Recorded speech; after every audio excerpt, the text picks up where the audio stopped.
has arrived. Episode 1 of Season 2 of Let's Talk Early Years, the podcast. Welcome, welcome, welcome. How did we get here? Thank you to each one of you for tuning in. It has been an amazing journey, and I look forward to bringing you just an amazing, even more amazing Season 2. In studio with me today, my fellow South African, Jade Khoury, speaks all things Waldorf. Jade, welcome to Let's Talk Early Years. Thank you. I am so grateful to you for making the trip all the way from Abu Dhabi to share your wisdom around Waldorf.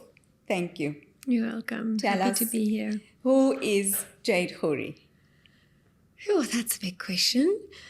So I am a mother, South African, as you said, a teacher at heart, and have spent the last 20 odd years working in the world of early childhood education and environmental activism and the connection between both. And This is very interesting. I hope you're going to be sharing a lot about that connection with us too. Yeah? Absolutely. Mm-hmm. And in the last decade or so, moving gradually more to working with the adults around children. So I'm also a parent coach and I train nannies. That's fantastic. So why the link between parents and children? Why the link between parents and children? Yeah. What was that career choice that you made? Moving from being a teacher to then being a parent coach. There's a few angles to it. The one is working so many years with children, you end up working with the families and with the parents. Exactly. And I started to notice how much they were struggling. Mm-hmm. And I also noticed that a lot of the kids' issues or problems or challenges were actually stemming from home life and the parenting struggles. Yes. And very often it was the parents' problem and not the children. Right. That's insightful. And I started to realize, and this is in the heart of Waldorf Education, is that in the first 7 years of a child's life, they are very much shaped by the adults around them, by their primary caregivers. And knowing that it's more than what the teachers can provide. Mm-hmm. It's what's happening at home. Yes. And who's around them on a daily basis. Yes. Actually brought my attention to how to support parents and child carers at home. That's wonderful. That's insightful. Yeah, that we create a sense of community. I always say Absolutely. that our role is triangular. Yes. You know, with parents on the one spectrum, us as the early years educators and the nursery school community, and the child at the heart of what we're doing. And together we build this holistic well-being for this child, from which he can then springboard his academic or his intellectual, his learning. And absolutely. Yeah? Tell me about the Waldorf approach. What drew your heart to that specific approach to early learning? So I hadn't planned on becoming a teacher. Oh? I was a very young activist, environmental activist. Right. But in the way that I was trying to figure out what can we do on a daily basis that can be part of the solution. And that was because as a young person, my view on the world was not that it was good. It was a mess. Oh. And it was in trouble. And so this part of me that really wanted to be part of the good, this activism part of me kind of emerged as an adolescent from feeling dismay at the state of the planet. Wow. And this future that we're meant to be growing up into, well, what can I do about it?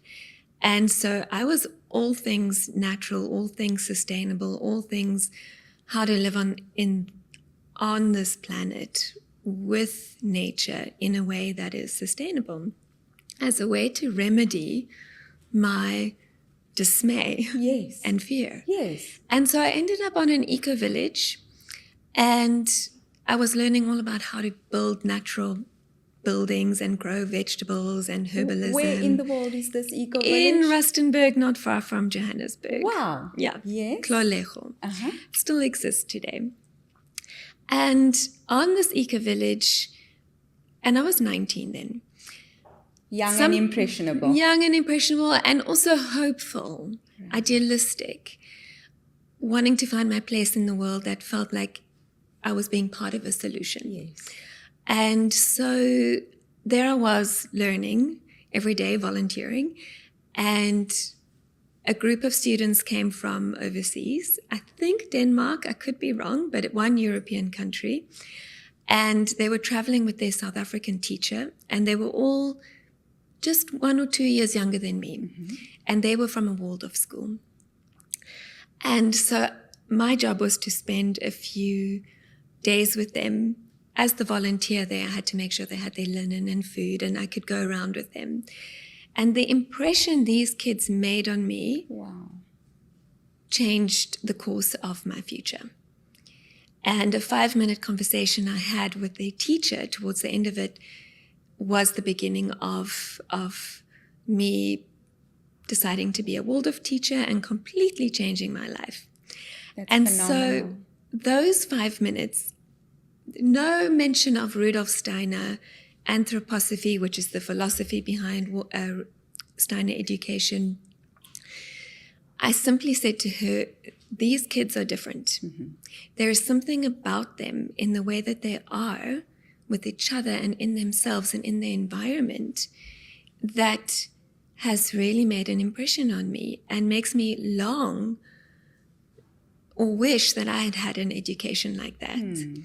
And makes me think that if I could be part of supporting young children to be more like that in the world and to get more of what I wish I had had, that is one way to make a difference in the world. Absolutely, yes. And to shape the future. What I didn't realize was that it would actually shape me and be a path towards healing my own inner child and my own sense of peace in the world. How so? Well, I mean, that is a long story. Yeah. But I do want to say before that short conversation, the things that teacher told me, I remember her clearly. Her name was Jane. She had studied in Cape Town and moved abroad. And she spoke very briefly about honoring the individual, about connection to nature, about children learning at their own pace, about learning through connected experiences, that all the subjects and learning was connected in one kind of ecosystem. I'm putting words on it now, but that's the impression it left on me. Yes. And that it was a head, heart, and hands approach, which we hear a lot these days about the head, hands, and heart. Yes. But this is very much rooted in the Steiner philosophy. And I guess this spoke to your heart at the time. Yes, spoke to my heart, and also this connection I was yearning for, connection to the planet, connection to each other, and connection to the different parts of ourselves as a human. Yes. We come from schooling where thinking is so valued, and thinking is seen as clever and intelligent. And the idea that there was an education that brought in creativity and the heart and doing and skills, and that it was all connected, really appealed to me. It made sense in a way that nature makes sense to me, where everything is connected and whole. Yes. And so it's a holistic approach to education. I want you to expand, if I might ask you, the head, the heart, and the hands. Yes. Tell us some more about that. Okay, so this comes from the philosophy kind of at the heart of Steiner education, Waldorf education, which is that we are a whole human being having a whole varied and layered experience and learning through these experiences of our thinking capacity, our feeling capacity, and our will. That is the doing. So the doing is through the body, and feeling through relationships and connection with the outside world and with ourselves, and our thinking capacity. But if we didn't have our feeling and our will, our ability to do and to learn through doing, thinking becomes dead and dry and just facts. And just, what do I need to put on the test, sir? What I need to know to pass this next test. Right. Almost like what many of us have experienced as traditional education. Exactly. And the feeling is what connects our will forces. And I'll speak more about what that will is, because really the Waldorf education is the education of the will, and why that's so important to understand what that means, the will. The feeling is what connects and enlivens our thinking and connects to our doing, to our action, to be able to then do good deeds in the world and to be a free-thinking human being that is connected to self, the other, and their environment, the world.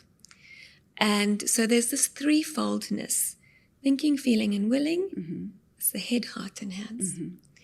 And so every teacher who's come out of a Steiner college understands that when they teach children, not just to see them as their whole being, that they are a human having a whole experience through their body, through their feeling, through their thinking, and why that needs to be connected. But they think about every lesson and every day and every environment through the head, hands, and heart. How does this space stimulate feelings, stimulate movement, stimulate thinking? How's my lesson going to stimulate and connect those parts of this little child? And how can I plan my lessons, or my day, or my week, or my term, or my year, that flows through these different human capacities and weaves them and brings them together, so that we're seeing the human, the child as a whole, educating them as a whole, and educating them towards freedom. Tell us about the will. The will. In this world today, I would say humans and children have a underdeveloped will, a weak will. That is a profound statement, if ever there was one. A strong thing to say, because we talk often about strong-willed children. Yes. Those are willful children. There's a difference. Yes. If you think of the will as a horse, and your I, the positive sense of ego, yourself being the rider, there is I'm not saying the will is negative. There is a education of the will that needs to happen over a lifetime, so that the child becomes the rider of their will. Right. So they can direct their will in a way that serves them. And this is the path towards freedom, inner freedom.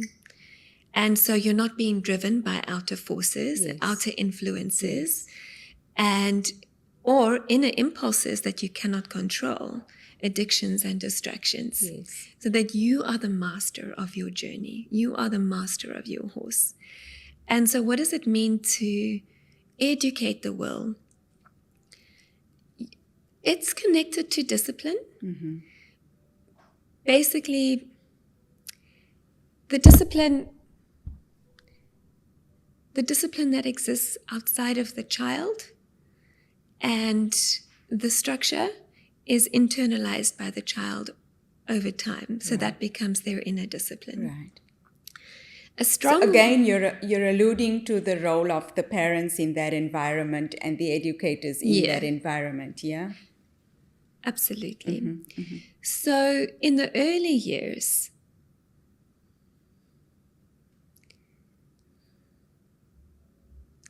trying to make a distinction between the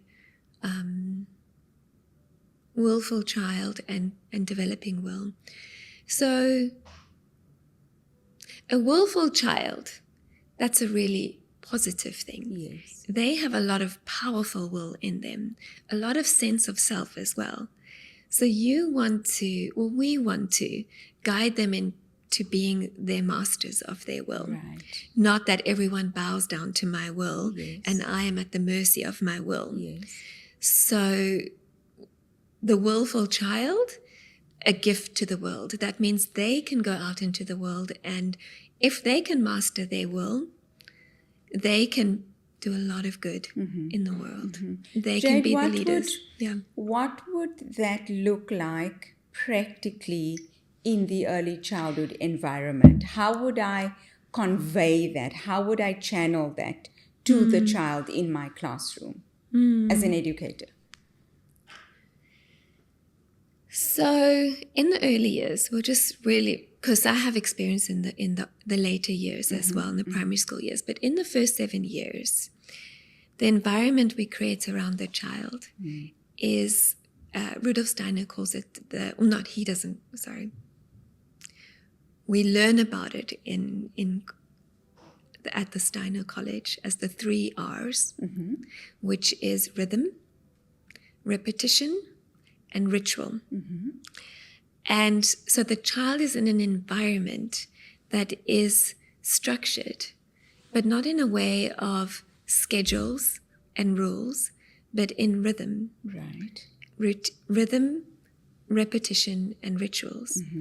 And this is one of the things that strengthens and helps develop the will of the young child.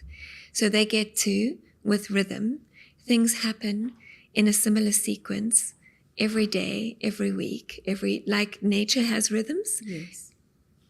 So the child learns to be part of a bigger rhythm in the world. Right.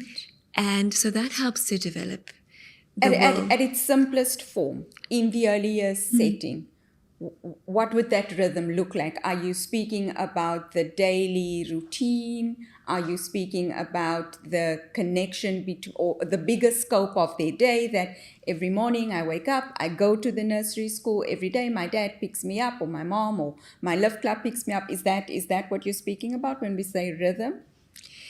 So rhythm is a whole other beautiful topic. So I'll try say it in as little words as possible. Please. Rhythm is breathing. Okay. And if you think of breathing, it's contraction and expansion. It's rest and digest. It's what we need to have a regulated nervous system. And as you know, we need a regulated nervous system. Children need a regulated nervous system in order to learn how to cooperate, to learn the word has just gone out of my head. Well, it's self-regulation. Self-regulation, right? But within self-regulation comes a little bit later. But sorry, the word. You can edit this out. Self-control. Oh. In order to have and develop the motor, in order to have and develop the neurons and the prefrontal cortex, where self-control, collaboration, reflection, planning, all these things, all these faculties we need in order to have a directed will, a more disciplined will, we need to be in a regulated state. Right. Rhythm, so back to rhythm, it's not schedule. Okay. When you'll see a teacher will often have a schedule, or a family might have a schedule. Yes. Those are to-dos. These are all the things we need to do today. Right. Rhythm breathes. Rhythm honors the nervous system of the child. It honors how the brain works in order to learn, how the heart works in order to learn, how the body works in order to learn, which means I act in the world, I am active, I'm outward, I'm learning, and then I take a deep breath in, and then I rest, and I digest. I expand and I contract. I do, and then I rest. And so every Waldorf teacher will understand the day needs to have rhythm. It not only helps the strong-willed child, it helps the child that needs to develop their will. And so rhythm is one of the things at the heart of the early years in Waldorf education that any teacher and any family can bring into their home. Right. And it is so linked to science today, the importance of rhythm, and it's something we so need in our lives to learn how to breathe and contract And to be. and expand. Yes. Exactly. Yes. And so rhythm. So that is one of the cornerstones, Yes. foundation blocks Yes. in helping the strong-willed child and to develop the will of the young child. You mentioned 2 other principles together with rhythm. The other one is repetition. Repetition. So repetition means we're doing things in the same way every day, all the time.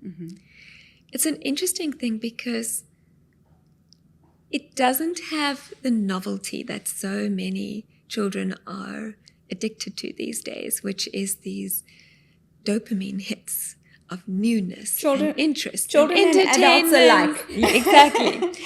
So repetition, and this is hard. I found this one of the hardest things to do as a young teacher. I've had to practice because it can be so boring, repetition, to do the same thing in the same way every day. And our world is so fragmented, and our world is so chaotic. And we're really lacking a sense of repetition alongside rhythm, that repeating of doing the same thing in the same way every day.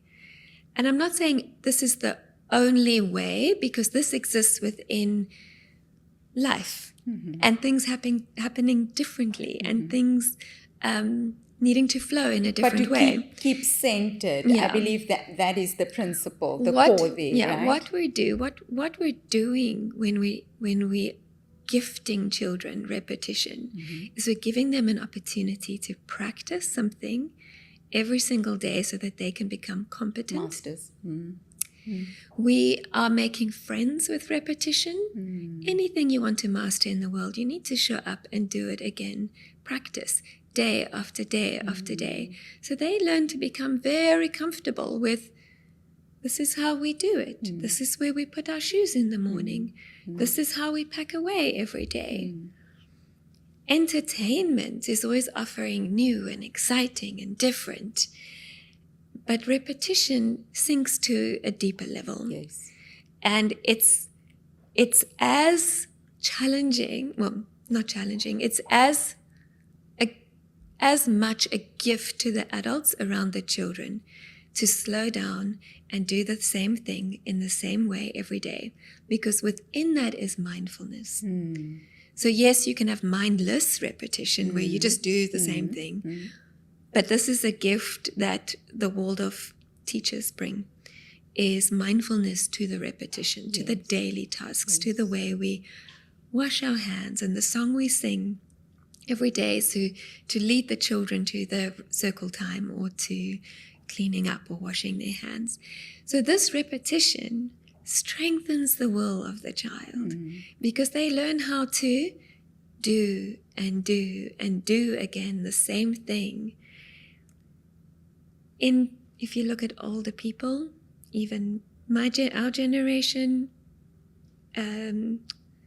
teenagers, young people, that practicing, that doing the same thing over and over again is really difficult. And there we speak into the will again. Yeah. This is where our will is weak. Yes. Because, do we have to do that thing again? I want something new. I want something stimulating. Yes. And so we're laying the foundation for a strong will for the rest of life by making friends with repetition and allowing the child to develop skills and competency and confidence through that. I love how you've expressed it as a gift. And I love how you've expressed it as a gift to the people around that child. Because a disciplined child is a gift. And I mean discipline as you've spoken about it, you know, that this child understands and is a reflective whole person that understands that I do this, I put my shoes away for my own well-being. This is my discipline. This is something I'm choosing. I'm going to repeat this daily. It makes me feel safe. It makes the world around me safe when I do commit to these practices, you know, and I hear you speaking about how we're actually developing the character of this child. I mean, in later years, this discipline, this rhythm is at the heart of an academic. Yes. It's at the heart of a master at sports, you know, this repetition. So we're really laying the foundation for children to develop into the best versions of themselves. Absolutely. And again, these are things you can bring into any classroom environment and any home environment. And just touching on the discipline side, any Waldorf teacher, if you ask on the early years, they would be, what is your discipline approach? What is your discipline style? They will say rhythm, repetition, and ritual. Yes. We don't need to discipline the children. Yes. And what I want to add is with this thinking, feeling, willing, there is another component with Waldorf education where we see children going through these 7-year cycles. Yes. And the first 7 years is the development of the will. But the will is developing in an unconscious way. So it's developed through the doing, through the repetition, being held by the rhythm. Children are imitating everything around them. And I mean, we know from science that those mirror neurons are firing at a rapid dramatic rate and growing rate. They learn through doing. They learn through imitation and then copying. So we don't teach them through reasoning and lectures and, well, if you do this, then this will happen, and you're such a good boy, this is moralizing if you do this. We teach them through modeling it and through creating an environment that upholds those 3 principles of rhythm, repetition, and ritual. So let's talk about ritual. Ritual is the mindfulness component. It's connected to rhythm and repetition. If you think of the rhythms of the year, we have the seasons and we have celebrations. And in old times, we would celebrate those turnings of the season, even the full moon or the harvest. And we also celebrate birthdays and things like that. So the year has rhythm. So it's the macrocosm, the big picture, and the microcosm. My day has a rhythm. My week has a rhythm. My year has a rhythm. My life makes sense. It's within a rhythm. And within those celebrations of mindfulness, bringing mindfulness to those moments of the changing of the moments in the day, to the moments in a week, month, season, year. We bring mindfulness through little rituals that we have. And I'm not talking about religious rituals, even though we have those, and those are incredibly important. When we bring beauty and care and presence to a moment in a repetitive way within a rhythmical cycle, that's a ritual. And those are moments that children under 7, you will see them light up in wonder and magic and awe, because it makes sense to them. They live in a perpetual state of wonder and awe and beauty and connectedness. And when we bring that beauty through them in these mindful moments in the form of rituals, we imbue their life and their world with goodness, beauty, and truth. And so an example of rituals, they could be ones that exist within their world, like birthdays, Christmas, Easter, Ramadan, Diwali, all of these rituals. how we show up to those rituals as a family or a teacher. I don't know if you remember as a child your special festivals, things that happened. And I just want to make a side note on that so I don't forget it, because it's very important. It's anticipation. When there's rituals, when there are things that we're looking forward to, there's anticipation. And when there's anticipation, there's waiting in excitement and joy. It's almost as joyful and enjoyable as the actual event. Yes. And this is also developing the will, the ability to wait, the ability to enjoy the process, the ability to not get what you want right Delayed now. gratification, absolutely. Because we live in a world where everything happens right now. Yes. And so we build up this capacity to feel joy for the process. And so there's that built in to the ritual. That is so profound. Isn't it? That is so profound, finding joy in the process. Yes. Absolutely. If there is a statement that needs to be a buzzword, that is absolutely what you've just said. Absolutely. Finding joy in the process. Finding joy in the process of your life, of your teaching, of your practice, of your learning. This is such a profound statement. If you take anything away from this episode today, let that be it. I interrupted you. I apologize. That is phenomenal what you've shared. Wonderful. Thank you, Jade. You're welcome. So there's joy in the process, joy in the waiting. And this is something that if now we're looking at a macrocosm, bring it to the microcosm of the classroom. A day in the life of a Waldorf classroom environment. There are many rituals that happen.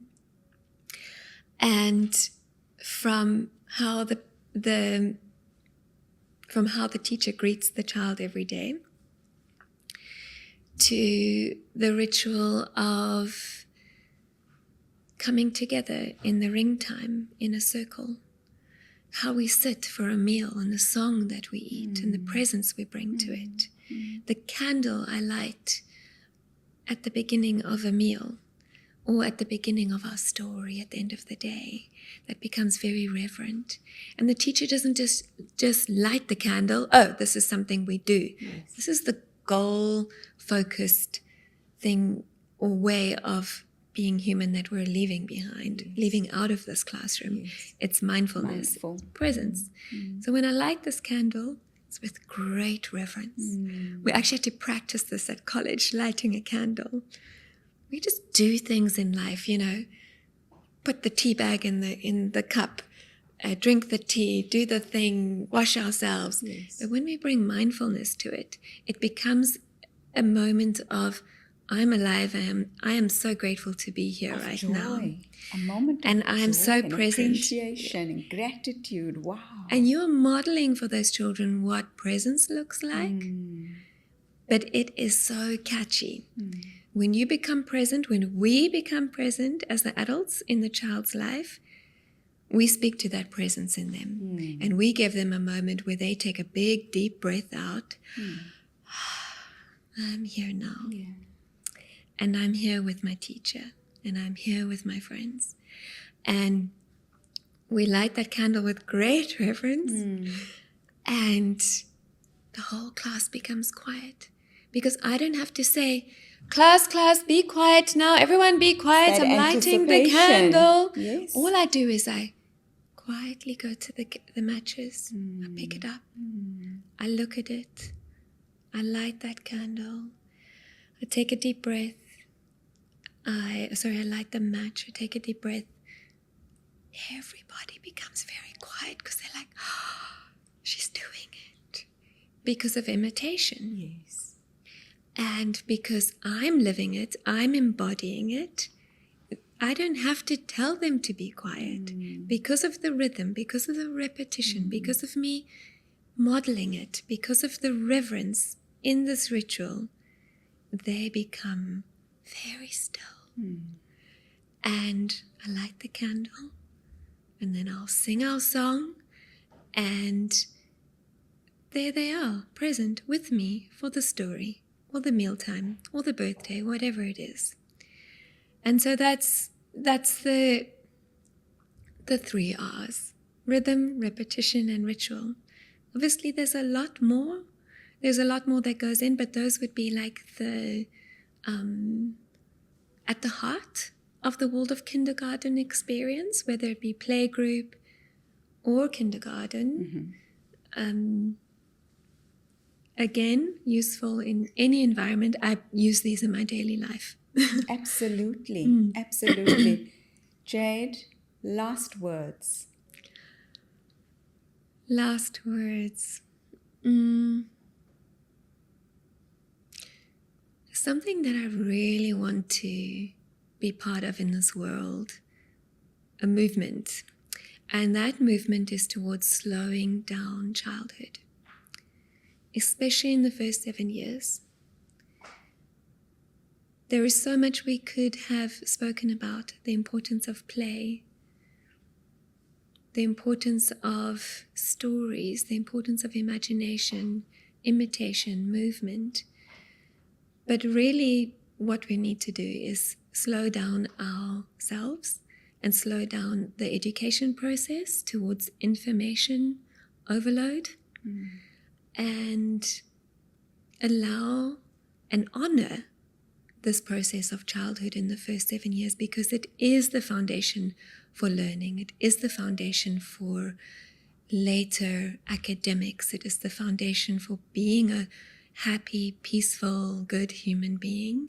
Is all in those things that we take for granted in the early years. And slowing it down and learning how to be guardians of childhood in the first 7 years is, for me, one of the most important things we can do in changing the world. Profound. Thank you, Jade. It has been my wonderful privilege to share my time. I have taken such joy from our time together. You're such an insightful and just passionate. I feel your passion for what you're doing. And I do believe that 19-year-old would be so proud of how far you've taken that idealism into the world and impacted it so positively. So thank you, thank you, thank you. You're welcome, and thank you for having me. This has been Jade Khoury speaking all things Waldorf and anthroposophy. Word of the day. Anthroposophy is the word Steiner chose to describe his Waldorf approach, taken from the Greek, human, and wisdom. I believe aptly describes his holistic approach to early years education. I know that you've learned so much, and so have I. When you have comments, questions, I would love to hear them. Please find us on Spotify, on Apple Podcasts, and YouTube. This is Let's Talk Early Years. See you next time.